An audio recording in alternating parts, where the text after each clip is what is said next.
మధుబాబు గారి అద్భుత జానపద సృష్టి మరకత మంజూష 17వ భాగం. పావు యోజన దూరం మాత్రమే పోగలిగాడతను. ఆ తరువాత ఆ బండరాళ్ల మధ్యన దారిని వెతుక్కోవటం అసాధ్యమైపోవటంతో ఒక బండరాయి దగ్గర ఆగిపోయాడు. అలా ఆగిపోతున్న సమయంలో కనిపించారతనికి అంతకుముందే అక్కడికి వచ్చి ఒక బండ దగ్గర చతికిలపడిన గవాక్షుడి జతగాళ్ళిద్దరు. గవాక్షుడు కూడా ఆ చుట్టుపట్ల ఎక్కడో ఉండే ఉంటాడని అనుకుంటూ చుట్టూ చూశాడు ఆనందుడు. గవాక్షుడు కనిపించలేదు గాని ఏనుగు పరిమాణంలో ఉన్న ఒక పెద్ద పక్షి ఆకాశంలో నుంచి ఏటవాలుగా క్రిందికి దిగటం కనిపించింది. దాని ఉద్దేశమేమిటో వెంటనే అర్థమైపోయిందతనికి. పారిపోండి, దూరంగా పారిపోండి, ఆలస్యం చేశారంటే హతమారిపోతారు అని బిగ్గరగా అరిచాడు. ఆనందుడు అరిచిన అరుపు గవాక్షుడి జతగాళ్లకు వినిపించే పరిస్థితి అక్కడ లేకుండా పోయింది. చెవులు చిల్లులు పడేటట్లు కూతపెట్టిందా పక్షి. తెరచాపల మాదిరి విశాలంగా ఉన్న రెక్కల్ని మరింత వెడల్పుగా తెరిచి చాలా వేగంగా ఊపింది. తెరలు తెరలుగా పైకి లేవటం మొదలుపెట్టింది బండరాళ్ల మధ్యన పేరుకుపోయి ఉన్న దుమ్ము. ఆ రెక్కల తాకిడికి ఉత్పన్నమవుతున్న గాలి యొక్క బలం ఎంత బలంగా ఉన్నదంటే దుమ్ముతో పాటు తాము కూడా పైకి లేచి అవతలపడటం మొదలుపెట్టాయి కొన్ని బండలు. ఆనందుడి హెచ్చరికను వినిపించుకోకపోయినా ఉన్నట్లుండి చెలరేగటం మొదలుపెట్టిన ఉత్పాతాలను గమనించారు గవాక్షుడి జతగాళ్లు. విపరీతమైన భయంతో వణికిపోతూ ఒకరి చేతిని మరొకరు పట్టుకుని పరుగు మొదలుపెట్టారు. ఆనందుడికి కావాల్సింది అదే కాబట్టి ఎంతగానో సంతోషించాడు. పరిగెత్తండి, బండల మధ్యలో ఏదైనా గుహ వంటి మరుగు కనిపిస్తే వెంటనే ఉపయోగించుకోండి. తనలో తను అనుకుంటూ తన దృష్టినంతా ఆ పక్షి మీద కేంద్రీకరించాడు. కోడిపిల్లలు చిక్కినట్లు తన వాడిగోళ్లకు దొరికిపోవాల్సిన మానవులిద్దరూ అతివేగంగా పలాయనం చిత్తగించటాన్ని గమనించి విపరీతమైన కోపంతో గుండెలు జలధరించేటట్లు వికృత ధ్వనులు వెలయించిందా రాక్షసి పక్షి. ఏటవాలుగా పక్కకు తిరిగి గవాక్షుడి జతగాళ్లను అనుసరించటం ప్రారంభించింది. ఝల్లుమన్నది ఆ దృశ్యాన్ని చూసిన ఆనందుడి శరీరం. పరిగెత్తండి, మరింత వేగంగా, ఇంకా వేగంగా అని అరుస్తూ తన దండాన్ని గట్టిగా బిగించి పట్టుకుని వారి వెనుకగా తను కూడా పరుగు మొదలుపెట్టాడు.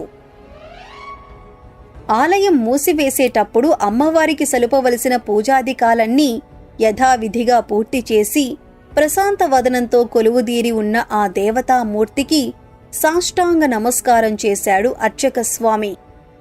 చీకటి శక్తుల మూలకంగా చెల్లాచెదురైన మా నగరవాసుల జీవితాలు త్వరగా కుదుట పడేటట్లు అనుగ్రహించు తల్లి, అందరినీ కాచి రక్షించు అంటూ ప్రార్థించి లేచి నిలబడబోతుండగా సుడిగాలి మాదిరి ఆలయ మండపంలోకి వచ్చింది గణాచారి మాతంగి. పూజారయ్య, జ్యోతిని వెలిగించు, త్వరగా త్వరగా గర్భగుడి వెలుపలే నిలబడి పెద్దగా అతన్ని హెచ్చరించింది. అనవరతం వెలుగులు విరచిమ్ముతూ మండే అఖండ జ్యోతి మలిగిపోయిన రోజు నుంచి అమ్మవారి పాదాల దగ్గర చిన్న ప్రమిదను పెట్టి దానినే అఖండ జ్యోతిగా భావించటం జరుగుతోంది. ఆలయ తలుపులు మూసేటంతవరకు వెలుగుతున్నది అది. తలుపులు మూసిన మరుక్షణం ఎవరో గట్టిగా చేతులు పెట్టి అదిమినట్లు తనంతట తనే కొండెక్కిపోతున్నది. ఎందుకు మాతంగి, ఇప్పటికిప్పుడు వెలిగించటం దేనికి? రేపు సుప్రభాత సేవ అనంతరం వెలిగించవచ్చును కదా? ఆశ్చర్యంగా చూస్తూ అడిగాడు పూజారయ్య. అయ్యో పిచ్చిస్వామి, పరిస్థితి నీకర్థం కాదు. నాకా తల్లి సహాయం చాలా అవసరం. అది జ్యోతిని వెలిగిస్తేనే లభిస్తుంది. త్వరగా త్వరగా కంగారుగా అంటూ గర్భగుడి ఎదురుగా పద్మాసనం వేసుకుని కూర్చున్నది మాతంగి. ఆమె మాటల్లో ఒక్క ముక్క కూడా అర్థం కాలేదు పూజారయ్యకి. ఎప్పుడూ లేనిది చాలా వింతగా ఉన్నాయి నీ మాటలు. ఆనందుల వారిని నగరంలో నుంచి వెళ్లగొట్టిన దగ్గర్నుంచి నీకు ఆతృత అధికమైపోతున్నది. జ్యోతిని వెలిగించటానికి సిద్ధమవుతూ అన్నాడు. ఆ ఆనందుల వారి మూలంగానే ఇప్పుడు ఈ గొడవ ప్రారంభమైంది. ఇతరుల వ్యవహారాల్లో వేళ్లు పెట్టవద్దని తల వంచుకుని పోయేవాడి మాదిరిగా జీవించమని నెత్తి నోరు కొట్టుకుని మరీ చెప్పాను. చెప్పినప్పుడు బుద్ధిమంతుడి మాదిరిగా తల ఊపి ఇప్పుడు కొంపలు మునిగే పనులు మొదలుపెట్టాడు. కోపంగా అంది మాతంగి. ఎటువంటి పనులు మాతంగి? మరింత ఆశ్చర్యంగా అడిగాడు పూజారి. వివరంగా చెప్పటానికి వ్యవధి లేదు. క్షణాలు గడిచిన కొద్దీ ప్రమాదం పెద్దదైపోతుంది అన్నది మాతంగి. ప్రమిద నిండా తైలాన్ని నింపి కొత్తగా తయారు చేసిన 2 ఒత్తుల్ని మునివేళ్లతో నలిపాడు పూజారి. వాటిని వెలిగించే పని మొదలుపెట్టాడు. అయ్యయ్యో పూజారయ్య, అవతలంతా సర్వనాశనం కాబోతుంటే ఒక చిన్న ప్రమిదను వెలిగించటానికి నువ్వు ఆపసోపాలు పడుతున్నావా? పక్కకు తప్పుకో! ఉన్నట్లుండి ఖంగుమంటున్న కంఠంతో అతన్ని హెచ్చరించింది మాతంగి. అదిరిపడి ప్రమిద దగ్గర్నుంచి వెనక్కి దూకాడు పూజారయ్య. చప్పట్లు కొట్టింది మాతంగి. అరచేతులు రెంటినీ అతి బలంగా చెరిచి ప్రమిదకేసి ఊపింది. కనులు మిరుమిట్లు గొలుపుతూ ఆ అరచేతుల మధ్యలోనుంచి బయలుదేరింది ఒక అగ్నిజ్యోతి. సూటిగా పోయి ప్రమిదలో పూజారి కూర్చోబెట్టిన ఒత్తులకు తగిలింది. గప్పుమని వెలిగాయి అవి 2. తెల్లటి కాంతితో గర్భగుడిని ప్రకాశవంతం చేశాయి. తల్లి జగజ్జనని, ఆనందుల వారి కోసం ఈ రోజు నా యావచ్చక్తిని వినియోగించబోతున్నాను. సహాయం చెయ్యాలి.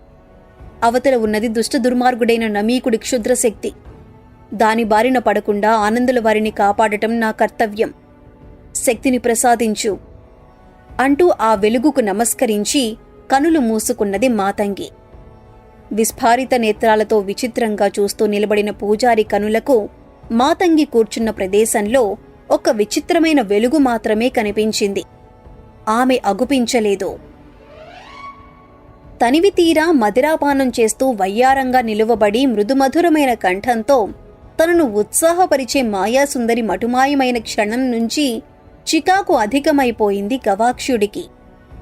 ఆమె మాయమైన మరుక్షణం మదిరా పాత్ర కూడా కనిపించకుండా పోయింది. రజిత పాత్రల నిండుగా చవులూరుస్తూ కనిపించే ఆహార పదార్థాలు కూడా అదృశ్యమయ్యాయి. ఆకలి, దాహం ఎప్పటి మాదిరి అతని ఆలోచనల్ని అస్తవ్యస్తం చేయటం మొదలుపెట్టాయి. చీకటి మాటున 3 అశ్వాలను వెతికి వెనక్కి తీసుకురావటం చేతకాని చవటల్ని నా స్నేహితులని చెప్పుకోవటానికి సిగ్గుగా ఉన్నది. నేను పూనుకోకపోతే పని పూర్తి కాదని అనిపిస్తోంది. వెనక్కి వెళ్లటమే ఉత్తమం అనుకుంటూ గ్రామం వైపు బయలుదేరి 10 అడుగులు మాత్రమే వేశాడు. 11వ అడుగు వేయలేదు. ఉన్నట్లుండి అతన్ని వెనక్కి నెట్టి వెల్లకిలా పడవేసింది ఒక బలమైన గాలితెర. దారుణమైన ఆగ్రహంతో పళ్ళు పటపటా కొరుకుతూ లేచి నిలుచున్నాడు గవాక్షుడు. కొండ గుహాలయంలో కొలువే ఉన్న క్షుద్రశక్తిని నిట్ట నిలువుగా నరికిన వీరాధివీరుణ్ణి నేను. వెల్లకిలా పడిపోవటమేమిటి? ఎవరు చేశారీ పని? ఎదుటికి రండి! కరుకు కంఠంతో బిగ్గరగా అరిచాడు. అరవటం పూర్తవుతూ ఉన్న సమయంలోనే అతివేగంగా పరుగులు తీస్తూ అతని దగ్గరికి వచ్చారు జతగాళ్ళిద్దరూ. పారిపోవాలి గవాక్ష, పెద్ద రాక్షసి పక్షి తరుముకుంటూ వచ్చేస్తోంది. పారిపోకపోతే అడవి జంతువుల్ని పట్టుకున్నట్టు పట్టుకుని ఎగరేసుకుపోతుంది అని హెచ్చరించారు. ఆ మాటలు చెవినపడిన మరుక్షణం వెనుతిరిగి పాదాలకు పని చెప్పాలి గవాక్షుడు. కొండగుట్టల మాదిరి ఎత్తుగా ఉండే బండరాళ్ల చాటుకు పోయి ప్రాణాలు దక్కించుకోవాలి. ఆ పనులు చెయ్యలేదతను. ఒరలో ఉన్న ఖడ్గాన్ని సర్రున బయటికి లాగాడు. పారిపోవటం, ప్రాణాలు దక్కించుకోవటానికి పడరాని పాట్లు పడటం మా ఇంటా వంట లేదు. రాక్షసి పక్షే కాదు, స్వయంగా రాక్షసులు వచ్చినా సరే నా కరుకు ఖడ్గంతో నరికి ముక్కలు చేస్తాను దర్పంగా అంటూ ఆకాశం కేసి చూశాడు. మూరెడు పొడవున్న ముక్కును పెద్దగా తెరిచి 2 జానల వెడల్పుగా ఉండే నాలుకను బయటికి పెట్టింది అతని జతగాళ్లను తరుముకుంటూ వస్తున్న పక్షి. ఎర్రటి కళ్లను గిరగిరా తిప్పుతూ ఏటవాలుగా అతని మీదికి వచ్చింది. కాలు నిలదొక్కుకోవటం గవాక్షుడికి అసాధ్యమైపోయింది. అతనికి తెలియకుండానే ఎగిరి ఎటో వెళ్లిపోయింది అతని ఖడ్గం. వెల్లకిలా పడిపోయాడతను. ఆ దృశ్యాన్ని చూసి మరింతగా భయపడిపోయారు అతని జతగాళ్లు.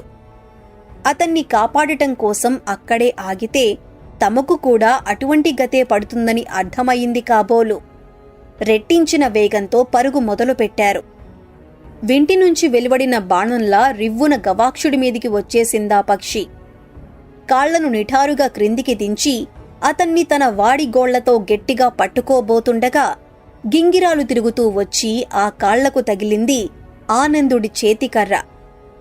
ఎర్రగా కాల్చిన ఇనుప చువ్వ తన పాదాలకు తగిలినట్లు విపరీతమైన బాధతో కెక్కరించిందా పక్షి. క్రింద ఉన్న గవాక్షుణ్ణి పట్టుకునే ఆలోచనను విరమించుకుని వేగంగా ఆకాశంలోకి వెళ్ళిపోయింది. పరుగు పరుగున వచ్చేశాడు ఆనందుడు. పక్షి పాదాలను అవలీలగా గాయపరిచి పడిపోయిన తన దండాన్ని వెతికి తీసుకున్నాడు. వెల్లకిలా పడిపోయి ఉన్న గవాక్షుడికి చేతినందించి లేపి నిలబెట్టాడు. నిలబడిన మరుక్షణం పళ్ళు బిగించి అతని చెంపమీద బలంగా కొట్టాడు గవాక్షుడు. తూలి వెనక్కి పడిపోబోయి ఆఖరి క్షణంలో తమాయించుకున్నాడు ఆనందుడు.